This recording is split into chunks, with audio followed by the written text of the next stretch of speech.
તો આ સાથે અનેક મહત્વના સમાચાર। જુગાર કેસમાં પ્રથમવાર જામીન નામંજૂર કરવામાં આવ્યા છે। રાજકોટમાં કુખ્યાત ખેયાણી સહિત 9 આરોપી જેલ હવાલે છે। બેડી હડમતિયા માર્ગ પરથી જુગારધામ ઝડપાયું હતું અને કુખ્યાત એજાજ ખેયાણી આ જુગારધામ ચલાવતો હતો। ગૃહ રાજ્યમંત્રી હર્ષ સંઘવીએ ટ્વીટ કરી હાલ તો આ જાણકારી આપી છે કે જુગાર કેસમાં જામીન નામંજૂર થયા છે અને પ્રથમ વખત એવું બન્યું છે કે જુગાર કેસમાં આ જામીન નથી આપવામાં આવ્યા, નામંજૂર કરવામાં આવ્યા છે।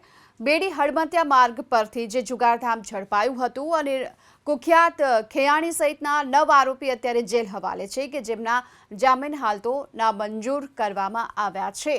જે જુગારધામ ચલાવવામાં આવતું હતું એજાજ ખેયાણી જે આ જુગારધામ ચલાવતો હતો તેના હાલ જામીન નામંજૂર કરવામાં આવ્યા છે અને ગૃહ રાજ્યમંત્રી હર્ષ સંઘવીએ આ અંગે ટ્વીટ કરી અને જાણકારી પણ આપી છે।